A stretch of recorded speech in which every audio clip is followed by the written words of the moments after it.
জনাব তারেক রহমানের পক্ষ থেকে আমি আজকে ওনার নির্দেশে এসেছি। আমরা মোসাব্বিরের বিধবা স্ত্রী এবং তার সন্তানদের আমরা আমাদের পক্ষ থেকে যা কিছু সহায়তা প্রয়োজন সারা জীবনের জন্য সেটা আমরা দায়িত্ব নেব। যথাশীঘ্র এর একটি তদন্ত করে আইনানুগ ব্যবস্থা গ্রহণ করা যায় এবং যারা হত্যাকারী তাদেরকে চিহ্নিত করে আইনের আওতায় আনা যায়। আমার মনে হয় এই জাতীয় কিছু ঘটনাগুলির মধ্য দিয়ে পতিত স্বৈরাচারী ফ্যাসিবাদী শক্তি এবং অগণতান্ত্রিক শক্তি হয়তো নির্বাচনকে কণ্ঠকাঠিন্য করতে চায়, যেটা সফল হবে না।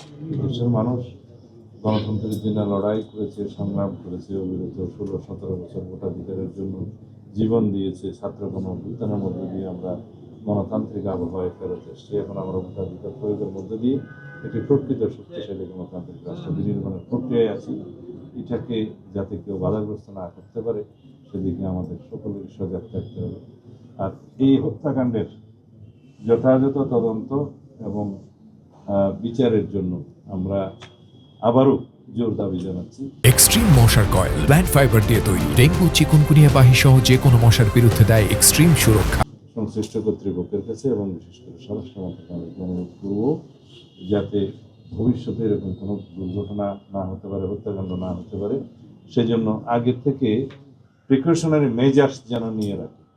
ঘটনা ঘটবার পরে যেন তদন্ত না করতে, আগে থেকে যেন সতর্কতা অবলম্বন করে, সেটাও একটা আইন শৃঙ্খলা রক্ষাকারী বাহিনীর দায়িত্ব। ধন্যবাদ। আমি আমাদের মাননীয় চেয়ারম্যানের পক্ষ থেকে, জনাব তারেক রহমানের পক্ষ থেকে আমি আজকে ওনার নির্দেশে এসেছি। আমরা মোসাব্বিরের বিধবা স্ত্রী এবং তার সন্তানদের আমরা আমাদের পক্ষ থেকে যা কিছু সহায়তা প্রয়োজন সারা জীবনের জন্য সেটা আমরা দায়িত্ব নেব ইনশাআল্লাহ। এটা আমাদের চেয়ারম্যান সাহেবের নির্দেশ।